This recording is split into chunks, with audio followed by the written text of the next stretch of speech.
1, 2, 3 Santé, bonjour à tous, bonjour José. Bonjour Malika. Ravi de vous retrouver pour notre rendez-vous hebdomadaire. Alors c'était la première mesure importante de l'année, je veux parler de l'entrée en vigueur de 11 vaccins obligatoires pour les enfants. L'occasion pour nous de revenir sur le principe de la vaccination et de répondre aux nombreuses questions et inquiétudes des Guadeloupéens. Avant la découverte des microbes et la possibilité de s'en protéger par les vaccins, les hommes mouraient par milliers. Depuis, les choses ont beaucoup changé. On a même éradiqué certaines maladies. Ces maladies disparaissant, l'intérêt de s'en protéger s'est trouvé dilué avec le temps. Mais certaines sont encore bien présentes, refaisant parler d'elles alors qu'il existe des vaccins efficaces. Pourquoi ? Allez, on écoute tout de suite la question du jour.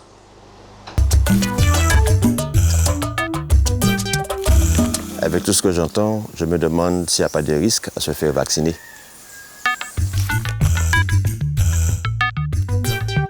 Docteur Antoine Tallarmin, bonjour. Bonjour. Bonjour. Bonjour. Vous êtes un habitué de 1, 2, 3 Santé. Je rappelle que vous êtes le directeur de l'Institut Pasteur, du nom de Louis Pasteur, inventeur du premier vaccin. Vous êtes donc bien placé pour nous expliquer ce qu'est un vaccin. Alors un vaccin, c'est une préparation constituée de tout ou partie d'un microbe, virus ou bactérie, destiné à être injecté à des enfants ou des adultes afin que ceux-ci produisent des anticorps qui vont les protéger par la suite. On stimule le corps, on le prépare à savoir réagir. On prépare la réaction immunitaire contre des organismes qui sont inactivés, donc non virulents, et qui vont ensuite protéger contre un organisme qui, lui, sera virulent. En fait, on produit une maladie à minima et qui a les mêmes effets protecteurs. C'est cela. Est-ce que vous pouvez nous expliquer rapidement comment a été découvert le premier vaccin? C'était il y a quelques années. Alors, Louis Pasteur a découvert le vaccin de la rage, ça n'est pas de son premier vaccin, mais il a été découvert totalement par hasard, parce qu'il il faisait des essais contre le choléra des poules, et il avait laissé vieillir une culture, il s'est aperçu que cette culture vieillie ne tuait pas les poules, mais les protégeait contre une infection future, et il a ensuite reproduit le même schéma contre les autres vaccins, en particulier celui de la rage, en inactivant le virus de la rage. D'accord, c'était en 1885. Et rappelons que Pasteur n'était pas médecin. Absolument. Avant la vaccination, les maladies étaient fréquentes. Il y avait beaucoup de morts dues aux maladies infectieuses. C'était d'ailleurs la première cause de mortalité. Absolument. Avant les vaccinations, c'était la sélection naturelle. Ceux qui avaient un système immunitaire adapté contre un virus ou une bactérie survivaient. Les autres gardaient des séquelles ou en mouraient. C'est, par exemple, 90% de la population amérindienne d'Hispaniola décimée par la variole.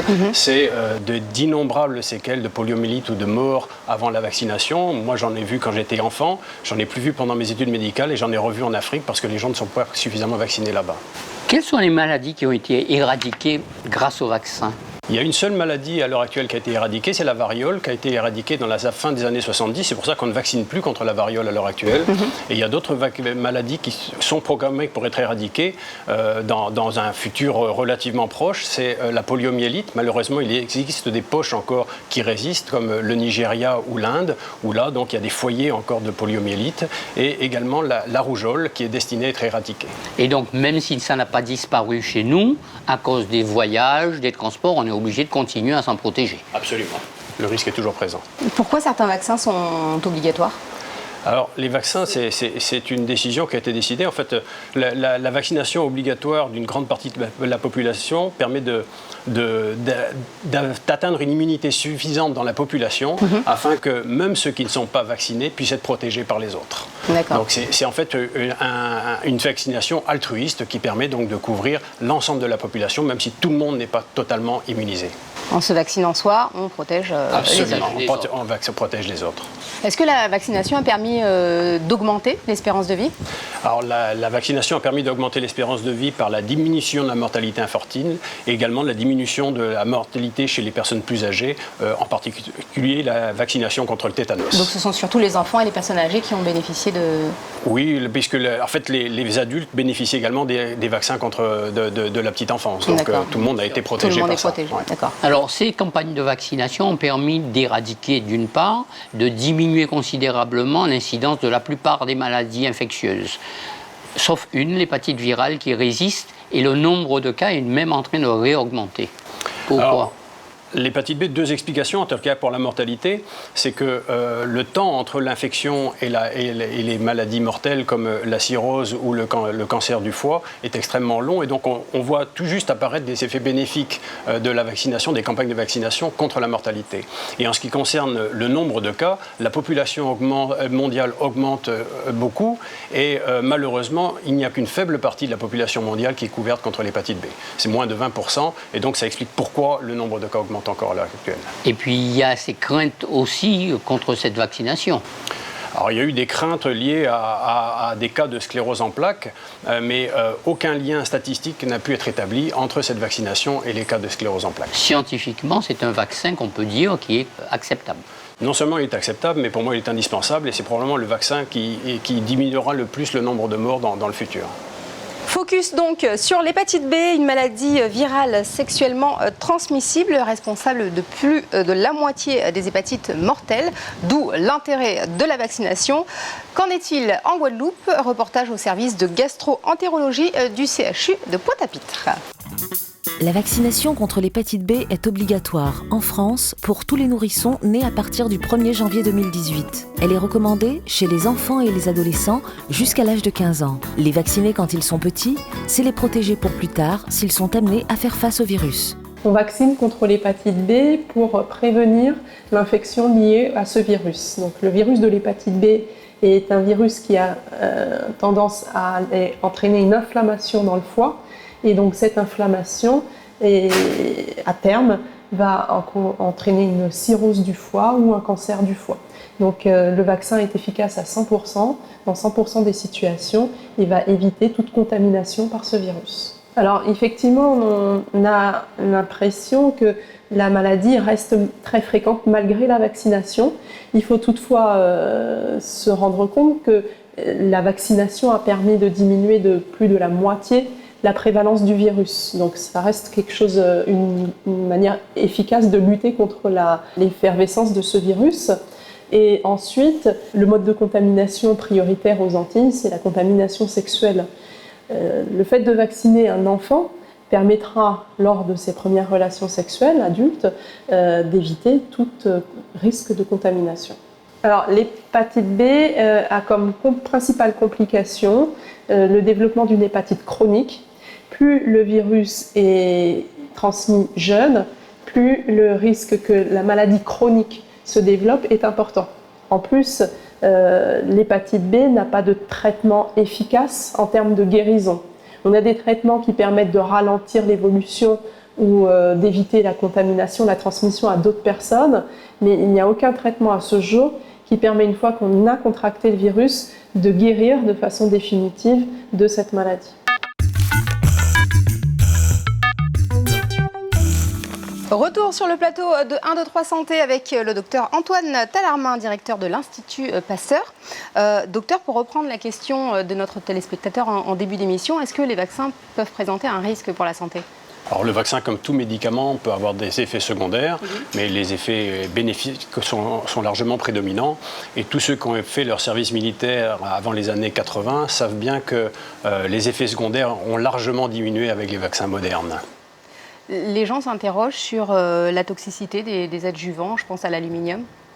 Alors l'aluminium, effectivement, fait beaucoup parler de lui. Ce qui est certain, c'est que les adjuvants utilisés à l'heure actuelle sont bien moins dangereux que ceux qu'on utilisait à l'époque. Et donc, chaque année, en tous les cas, les vaccins progressent de manière régulière. Il y a une évaluation qui est faite. Et donc, de plus en plus, les effets secondaires sont suivis. Et donc, on contrôle beaucoup mieux tous les effets des vaccins et des adjuvants. Mais à quoi il sert cet aluminium? Est-ce qu'on est obligé d'en mettre ou... Alors, c'est un adjuvant qui va permettre de mieux faire réagir l'individu en créant une réaction inflammatoire un peu plus importante et en attirant donc au niveau du site vaccinal les cellules qui vont présenter l'antigène vaccinal aux cellules productrices d'anticorps. Ça rend le vaccin plus efficace. Les quelques effets secondaires quand on fait la piqûre, par exemple, lors d'un vaccin, ça fait partie même de l'efficacité du vaccin. Alors, il est bien normal quand on injecte quelque chose dans un muscle qu'il y a un hématome qui se crée. Cet hématome, effectivement, va créer une douleur pendant 24-48 heures, mais se résorber rapidement. Il peut également y avoir des fièvres, en particulier pour le vaccin contre la grippe, qui peut avoir des syndromes fébriles un peu plus importants que les autres vaccins. D'une manière générale, la plupart des vaccins actuels, moi je vaccine, on fait plus de 2200 vaccinations par an à l'Institut Pasteur. Les effets secondaires sont exceptionnels. Et pour le vaccin contre le cancer du col?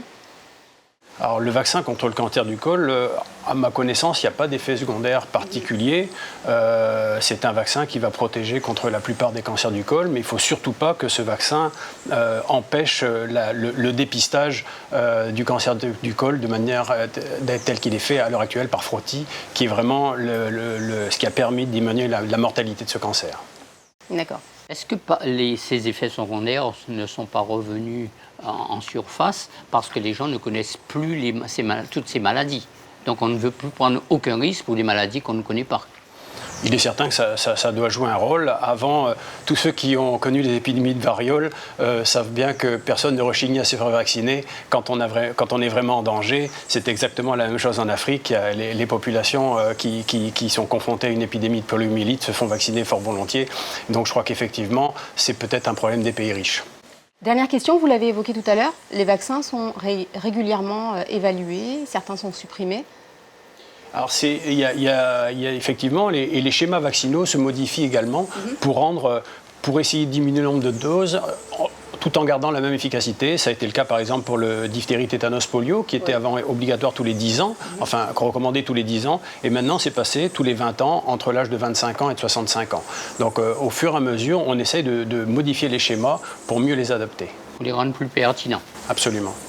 Merci beaucoup, Dr Tallermin, d'avoir été avec nous. Merci à vous de m'avoir invité. 1, 2, 3 Santé, ne bougez pas. Dans la deuxième partie de l'émission, nous saurons si la Guadeloupe est une bonne ou mauvaise élève en matière de vaccination et comment a été accueillie la nouvelle obligation de vaccination pour les enfants. A tout de suite.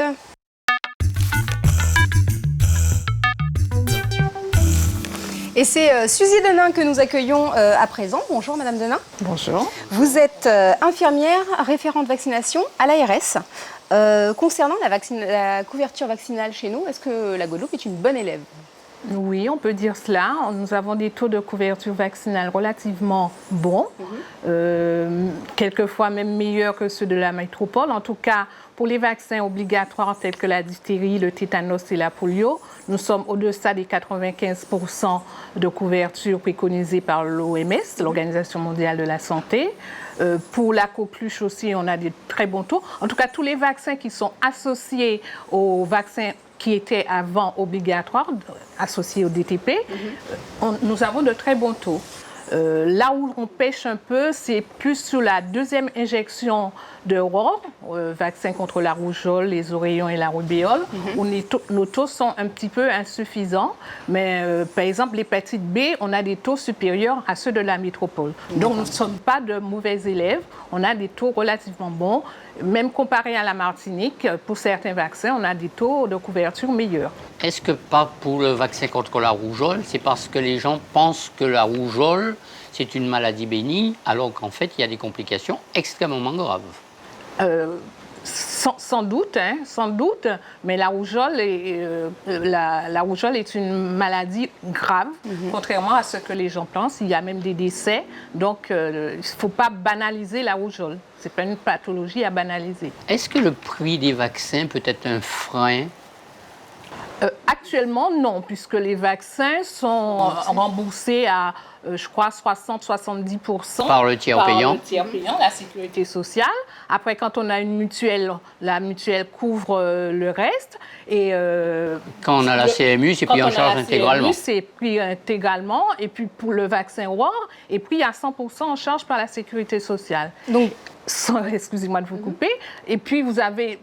Non, il n'y a pas d'obstacle parce que l'ARS finance des centres de vaccination où la vaccination est gratuite pour la population. Donc l'obstacle financier, pour moi, c'est pas... Et ces centres de vaccination sont répartis, on peut y aller à partir de 6 ans y compris chez les adultes, et ils sont répartis sur l'ensemble du département. Oui, il y en a un petit peu partout. Il y a à peu près une dizaine de centres sur la région. Il y en a, si je peux citer, il y en a un sur la commune du Moule, un à Mornalo, il y en a un aux Abîmes, l'Institut Pasteur, il y en a un à l'hôpital de Capesterre-Bello, il y en a un à l'hôpital de Basse-Terre, il y en a un à l'hôpital de Pointe-Noire, et puis il y en a un dans les dépendances, un sur Marie-Galante et un sur Saint-Martin, Saint-Martin-Limon. Mais pourquoi les adultes, eux, ne font pas les rappels? Parce que vous disiez qu'il y a un bon taux de couverture pour les enfants, chez les adultes, un petit peu moins. Alors, tant qu'on est dans le circuit de l'enfance, les parents s'en occupent, donc les enfants sont relativement bien vaccinés. Et puis les adultes, après, ils sont pris dans leur train-train quotidien, ils oublient... Et les rappels ne sont pas faits. Il y a des vaccins, et ils oublient qu'ils ont des rappels à faire. Et or, la défense immunitaire s'amenuise, et on est obligé de faire les rappels de vaccins pour réactiver un peu cette défense. Donc, il est important, oui, que les adultes aussi s'occupent de la vaccination et fassent leur rappel. Venons-en à la vaccination obligatoire depuis le 1er janvier 2018 contre 11 maladies de l'enfance. Est-ce que cette mesure a été bien accueillie en Guadeloupe? Alors, dans les premiers constats que je noterai, les gens ont eu un peu peur. Mais on est là aussi, en tant que professionnels de santé, pour rassurer les personnes, parce que ce ne sont pas 11 nouveaux vaccins, il n'y a rien de nouveau. Ce sont des vaccins qui étaient déjà faits, que les enfants ont déjà reçus ou ont l'habitude de recevoir. Ce qui a changé, c'est le statut d'obligatoire. C'était des vaccins qui étaient conseillés, mis à part le diphtérie, tétanos, polio. Tous les autres étaient conseillés. Maintenant, ils sont devenus obligatoires. C'est tout ce qui a changé. Au contraire, les enfants maintenant prennent, avec la manière dont le calendrier vaccinal est constitué, les enfants ont de moins en moins d'injections, puisqu'il y a aussi des vaccins qui sont associés, donc ça fait moins d'injections, mais il n'y a rien de nouveau, mis à part l'obligation des vaccins qui étaient conseillés. Alors justement, en Guadeloupe, la Société antillo-guyanaise de pédiatrie s'est prononcée en faveur de la vaccination.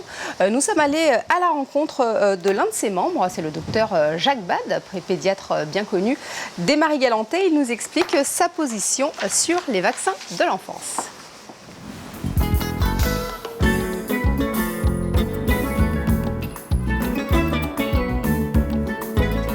Vacciner son enfant est important pour le protéger des maladies graves. C'est aussi un acte de solidarité qui permet d'améliorer le niveau de santé de toute une population. Le taux de vaccination chez les enfants me semble assez correct en Guadeloupe.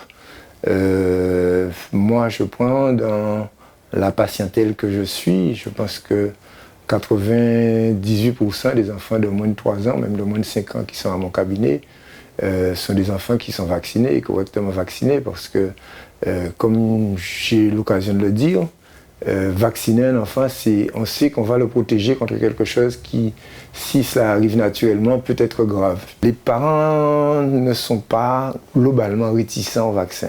Je pense qu'il y a un certain nombre de parents qui sont sensibilisés par les ligues antivaccinales, il faut le dire comme c'est, et qui sont sensibles à tout ça et qui veulent par conséquent, qui se posent des questions. Je pense que c'est légitime et je pense qu'il est légitime aussi que ce soit le médecin qui donne une réponse à cela en expliquant que les vaccins ne sont pas dangereux comme on le pense, que toutes les études épidémiologiques qui ont été faites, quel que soit le vaccin, toutes ces études-là ont prouvé qu'il n'y a pas de manifestation particulière. Je pense que les parents peuvent être rassurés, mais il faut aussi que nous puissions écouter et entendre leurs plaintes, puisque ce sont des craintes parfois légitimes, c'est-à-dire qu'ils estiment qu'il faut qu'ils aient des explications, et je pense qu'il faut qu'on soit à même de pouvoir leur expliquer. Ce qu'il faudrait dire, c'est que les vaccins, c'est vraiment une manière facile de protéger des enfants contre des maladies qui peuvent être potentiellement très graves. Et c'est une immunisation, c'est-à-dire que c'est permettre au système de défense de l'enfant de se préparer à rencontrer le microbe sauvage, parce que le microbe sauvage continue à circuler. Et une deuxième chose que je voulais dire aussi, c'est que le vacciner un enfant, c'est un acte individuel pour lui, mais c'est aussi un acte pour la collectivité, parce que ça empêche la circulation du microbe sauvage dans la population, et par conséquent, moins le microbe circule, plus on a de chances qu'il n'y ait pas de pathologie. Et par conséquent, c'est aussi un acte citoyen de faire vacciner un enfant. Nous sommes à l'Institut Pasteur où les vaccinations peuvent être effectuées gratuitement dès l'âge de 6 ans. Les vaccinations recommandées ou obligatoires pour les voyageurs se font à l'Institut Pasteur de la Guadeloupe. Celles-ci sont payantes. Le centre de vaccination de l'Institut Pasteur vaccine les enfants à partir de l'âge de 6 ans jusqu'aux personnes adultes, selon le calendrier vaccinal. Donc à 6 ans, 11, 13 ans, puis 25, 45 ans, 65 ans et tous les 10 ans après 65 ans pour les rappels du tétanos, diphtérie, poliomyélite en l'occurrence. Voilà. Dans le cadre du calendrier de vaccination, c'est des vaccins qui sont gratuits à l'Institut Pasteur et dans les centres de vaccination, au niveau des différents dispensaires en Guadeloupe, donc à Baie-Mahault, au Moule, Morne-à-l'Eau, il y en a aussi à Pointe-Noire, Cap-Esther et au centre hospitalier de Basse-Terre. Alors, à l'Institut Pasteur, il y a 2 types de vaccins. Donc, il y a la vaccination classique du calendrier vaccinal, mais on vaccine aussi pour les personnes qui vont voyager. Donc, c'est la vaccination des voyageurs. Et là, en l'occurrence, c'est des vaccins qui sont payants. Donc, la fièvre jaune, l'hépatite A, la fièvre typhoïde, par exemple, font partie des vaccins qu'on recommande pour les personnes qui vont voyager à l'étranger et qui sont payantes. Au centre de vaccination de l'Institut Pasteur, donc, je ne vaccine les enfants qu'à partir de l'âge de 6 ans. Pour les enfants, les nouveau-nés et jusqu'à l'âge de 6 ans, je les oriente donc vers les centres de PMI, les médecins traitants ou les pédiatres de ville.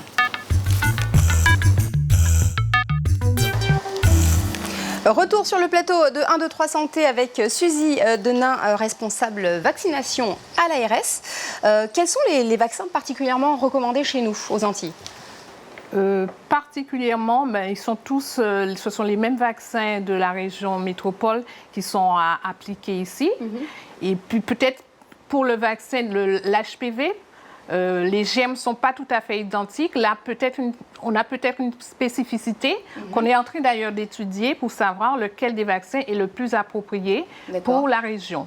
Il y a des vaccins spécifiques chez les enfants drépanocytaires aussi. Oui, il y a des cas pour lesquels le calendrier vaccinal est étudié autrement. Et tout près de nous, la fièvre jaune en Guyane, par exemple, si on doit y aller en voyage Quand ou si on on y voyage, on a des vaccins spécifiques aussi à prendre pour pouvoir se déplacer ailleurs. Donc ça, on peut dire que c'est une spécificité de la région. Alors, beaucoup de vaccins sont faits par les pédiatres, les médecins généralistes, mais aussi la PMI, il faut le signaler, dans les dispensaires. Oui, bien sûr, la PMI a en charge la vaccination des enfants de 0 à 6 ans. Donc, il y a un gros travail fait par la PMI. Mais d'autres catégories professionnelles vont pouvoir le faire maintenant. C'est le cas des sages-femmes. Vous avez les infirmières qui peuvent vacciner.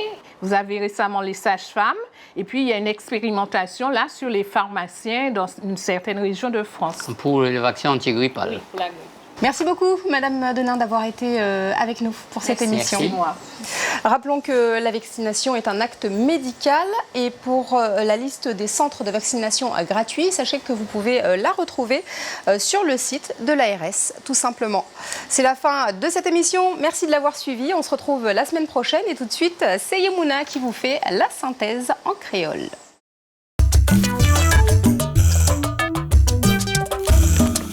Messieurs et dames, bien bonjour. Eh bien, aujourd'hui là, José et Malika, invités à ce plateau-là, directeur à l'Institut Pasteur, Dr Talaomé, pour y bailler la voie à ce vaccin. Est-ce que vous savez que c'est Pasteur qui découvert le premier vaccin contre la rage pour te vacciner cette Simona et midi en midi, eh bien, d'autres vaccins viennent et ça permet de sauver un paquet de monde parce qu'avant il a fait vaccin, eh bien, monde était mort contre Lili. C'est pour l'os donc, eh bien, outiller des vaccins qui tellement efficace qu'un vaccin contre la variole qui fait maladie là, ça fait des cases et du coup, il n'y a pas même fait vaccin là encore. Mais attention, ni des côtés assis la terre, comme par exemple des pays qui ont misère, des pays qui ont la guerre, eh bien, comme ces gens n'ont pas qu'à vacciner, eh bien, ces maladies là, ça a continué à développer, qu'à continuer à avancer. Ou tini en l'homme qui peut j'entendre parler de ces qualités maladies là ça, même des jeunes médecins et yo ka même mandé yo et bien ka ça ka servi continuer vacciner des moun et bien contre des maladies ou pas qu'attendre parler de yo encore. Mais il faut ça bien comprendre. On nous imaginer qu'un seul moun ni maladie là, eh bien il peut contaminer toute population là et créer une épidémie. Alors c'est pour l'os donc, c'est un spécialiste là qui a demandé tout le monde bien prendre vaccin à yo, qui a voté, qui m'a traité. Mais généralement, c'est ces gens-là qui prend vaccin à yo correctement. C'est surtout là où les gens commencent à grandir, et bien bitin là qui parti à la débandade. Et aussi, on le racontage qui a fait sur Internet quand ils ont freiné ces gens-là par rapport à la vaccination à yo. Alors c'est pour ça, docteur Siméon, j'ai lu bien expliqué nous, notamment par rapport à l'hépatite virale, que c'est vraiment un vaccin qui s'éteint. C'est un vaccin qui a protégé nous contre une maladie qui est très grave, qui c'est l'hépatite virale. Nous, bout pour aujourd'hui là, toujours songer que c'est un seul qu'on nous. Alors, ça nous prend précaution, puis restez docteur. À dans notre soleil.